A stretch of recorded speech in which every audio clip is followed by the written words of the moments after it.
Welcome to YouTube channel Y R S class में एक बार फिर से आप सभी लोगों का बहुत बहुत स्वागत है।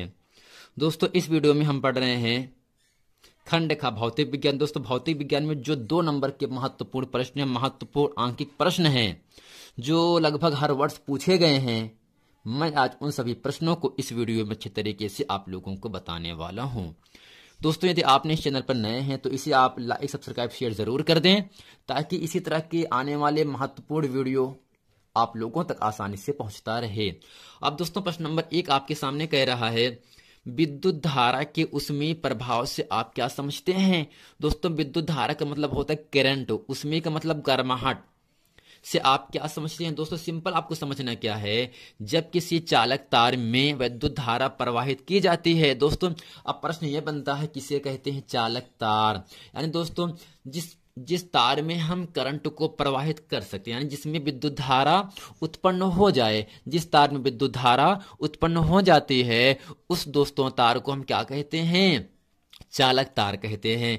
दोस्तों जब किसी चालक तार में विद्युत धारा अर्थात करंट प्रवाहित की जाती है, प्रवाहित यानी डाली जाती है, तो यह गर्म, दोस्तों यह का मतलब चालक तार, यह चालक तार गर्म हो जाता है, अर्थात विद्युत धारा के प्रभाव से तार के पदार्थ में ऊष्मा उत्पन्न होती है। अर्थात दोस्तों जब धारा प्रवाहित होगी तार में तो धीरे धीरे तार गर्म हो जाता है। तो दोस्तों तार का गर्म होना क्या है, ऊष्मा उत्पन्न होना। क्या है, ऊष्मा उत्पन्न होना। यह प्रभाव दोस्तों विद्युत धारा का ऊष्मीय प्रभाव कहलाता है। सिंपल दोस्तों आपको समझना क्या है, जब किसी चालक तार में विद्युत धारा प्रवाहित की जाती है, करंट को डाला जाता है, तो यह चालक तार धीरे धीरे गर्म हो जाता है, अर्थात विद्युत धारा के प्रभाव से तार के पदार्थ में गर्माहट उत्पन्न हो जाती है, ऊष्मा उत्पन्न हो जाती है। यही दोस्तों ऊष्मा उत्पन्न होना ही विद्युत धारा का ऊष्मीय प्रभाव कहलाता है।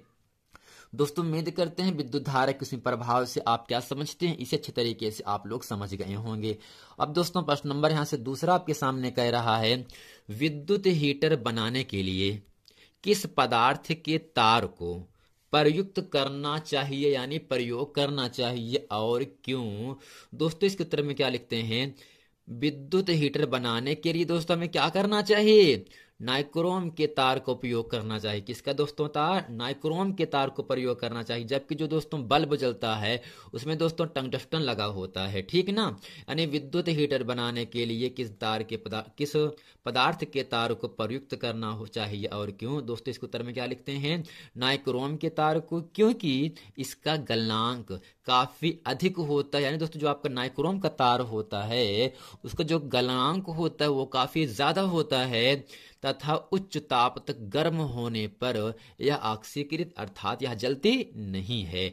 अर्थात दोस्तों विद्युत हीटर बनाने के लिए हमें नाइक्रोम के तार की आवश्यकता पड़ती है, क्योंकि इसका गलनांक बहुत ज्यादा होता है तथा उच्च ताप तक गर्म करने पर यह ऑक्सीकृत नहीं होती है। अब दोस्तों प्रश्न नंबर 3 आपके सामने कह रहा है, विद्युत फ्यूज किस धातु का बनाया जाता है तथा कि दोस्तों आपके घर में विद्युत फ्यूज लगा होता है जहां से पूरी धारा कंट्रोलिंग की जाती है। अगर वहां पर फ्यूज तार जल जाएगा तो पूरे घर में विद्युत परिपथ अर्थात जो आपका लाइट बहती रहती है वो आपका बंद हो जाता है। अर्थात दोस्तों विद्युत फ्यूज किस धातु का बनाया जाता है तथा जिसे आप लोग दोस्तों कहते हैं कटआउट कहते हैं। तो दोस्तों इसके उत्तर में लिखते हैं, विद्युत फ्यूज सीसा, टिन या तांबे की मिश्र धातु का बना होता है, क्योंकि इसका गलनांक कम होता है। दोस्तों जो आपका विद्युत फ्यूज होता है वो सीसा, टिन, तांबे आदि की मिश्र धातुओं से बनाया जाता है, क्योंकि इसका जो गलनांक होता है दोस्तों वह बहुत ही कम होता है। अब दोस्तों प्रश्न नंबर 4 आपके सामने कह रहा है, तो दोस्तों प्रश्न नंबर 4 है ना, ये वर्ष 2011, 13, 14, 15, 17, 18, 20 में ये प्रश्न पूछा गया है, इसलिए एग्जाम की दृष्टि से ये प्रश्न बहुत ही महत्वपूर्ण सिद्ध होने वाला है। अब दोस्तों यहां से आपको कह रहा है 250 वोल्ट 5 एम्पियर विद्युत फ्यूज वाले परिपथ में 25 वाट के कितने बल्ब जल सकते हैं। दोस्तों यहां से दिया क्या है, 250 वोल्ट। दोस्तों यहां से विभवांतर का दोस्तों मात्रक क्या होता है, वोल्ट होता है। और दोस्तों यहां से विभवांतर दिया अर्थात V का मान कितना दिया है, 250 वोल्ट दिया है। क्या दिया दोस्तों? 250 वोल्ट दिया है। और दोस्तों इसी के साथ जो एम्पियर होता है वो आपका विद्युत धारा का मात्रक होता है। तो दोस्तों विद्युत धारा को हम आई से, और आई का मान दिया है दोस्तों 5 एम्पियर दिया है। कितना दोस्तों दिया है? 5 एम्पियर दिया है। और दोस्तों यहां से कह रहा है परिपथ में 25 वाट के कितने बल्ब जल सकते हैं। दोस्तों यहां से लिखते हैं माना n बल्ब जल सकते हैं। तो यहां से क्या लिखेंगे? माना n बल्ब जल सकते हैं। माना 25 वाट के n बल्ब जल सकते हैं। और दोस्तों यहां से आपको एक माना दिया है, जो आपकी शक्ति दिया है अर्थात जो वाट दिया है दोस्तों, वाट का मात्र शक्ति का दोस्तों मात्रक क्या होता है? वाट। अर्थात दोस्तों यहां से P का मान दिया है n गुणे 25। तो यहां से लिखेंगे n गुणे 25 वाट। n गुणे दोस्तों क्या है? 25 वाट है। क्योंकि दोस्तों सूत्र क्या होता है? दोस्तों सूत्र क्या होता है? शक्ति दोस्तों P बराबर आपका होता है V इंटू आई। अब दोस्तों P का मान किसके बराबर है? n गुणे 25 के बराबर है। तो यहां से हम लिखेंगे n गुणे 25 बराबर, दोस्तों यहां से V है ना, V का मान कितना है? 250 गुणे I का मान दोस्तों कितना है? 5 है। दोस्तों हमें यहां से केवल n का मान निकालना है। तो n बराबर दोस्तों होगा 250 गुणे 5 बटे 25। दोस्तों यहां से होगा 25 दहम्मा 250। तो आपको मिले यहां से 10 गुणे 5, 10 पचे 50। अर्थात दोस्तों इलेक्ट्रॉनों की संख्या यहां से कितना आ गया? आपका 50 आ गया। दोस्तों सिंपल आपको इसमें करना क्या है? विद्युत धारा का मान दिया कितना दोस्तों? दिया 5 दिया है, जबकि वोल्ट अर्थात विभवांतर दिया है 250। तो फ्यूज वाले परिपथ में 25 वाट के कितने बल्ब जल सकते हैं? तो मैंने माना n बल्ब जल सकते हैं 25 वाट के। दोस्तों यहां से वाट को हम लिखते हैं यहां से शक्ति का मात्रक दोस्तों वाट होता है। वाट को दोस्तों यहां से शक्ति P बराबर दिया है n गुणे 25 वाट। दोस्तों सूत्र क्या होता है? P बराबर V इंटू आई। अर्थात शक्ति बराबर होता है विभवांतर गुणे धारा। दोस्तों शक्ति को P से, विभवांतर को V से, धारा को I से लिखा। अब दोस्तों जो आपका P है वह n गुणे 25 वाट के बराबर है। तो यहां से P का स्थान पे हम क्या लिख दिया?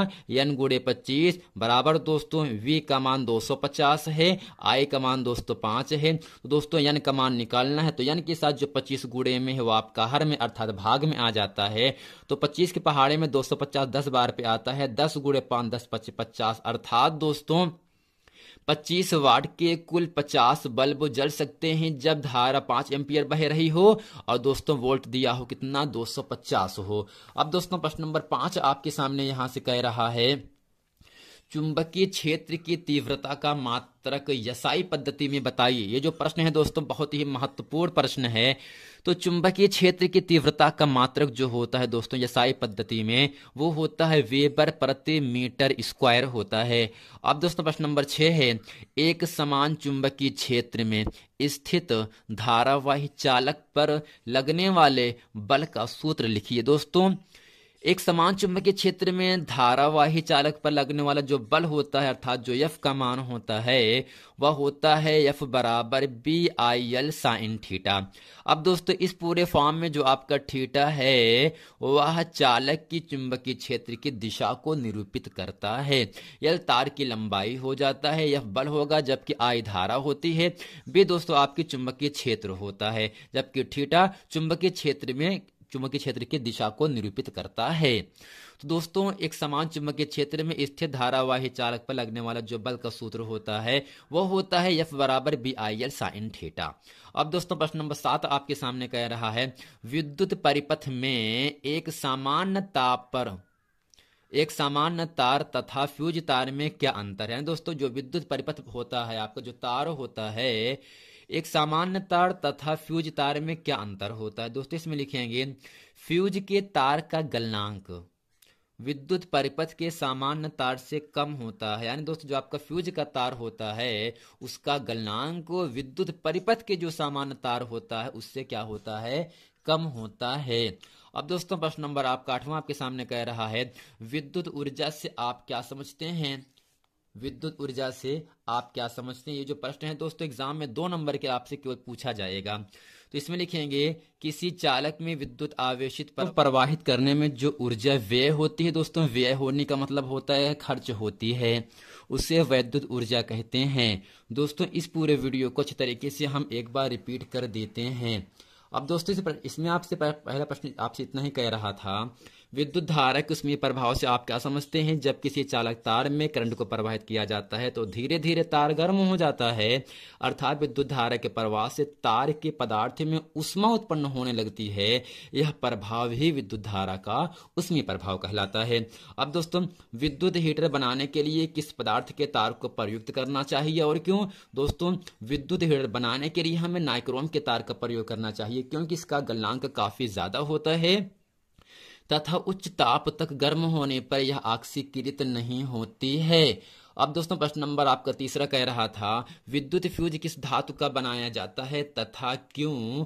दोस्तों जो विद्युत फ्यूज होता है सीसा, टिन, तांबे की मिश्र धातु का बना होता है, क्योंकि इसका गलनांक सबसे कम होता है। किसका, सीसा, टिन और तांबे का जो गलनांक होता है वह दोस्तों सबसे कम होता है, इसीलिए विद्युत फ्यूज को बनाने में इन सभी पदार्थों का प्रयोग किया जाता है।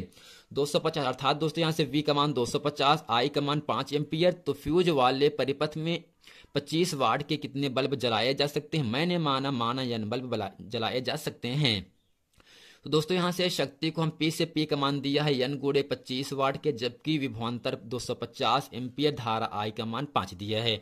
तो दोस्तों P बराबर V इंटू आई होता है और दोस्तों P का सूत्र होता है N गुणे 25 वाट। तो यहाँ से लिखा है N गुणे 25 बराबर V का मान 250 और यहाँ से I का मान 5, तो N के साथ 25 गुणे में आ गया भाग में, 25 दहा में 150, 10 25 दोस्तों 50 हो गया। अब दोस्तों यहाँ से चुंबकीय क्षेत्र की तीव्रता का मात्रक यसाई मात्रक क्या होता है।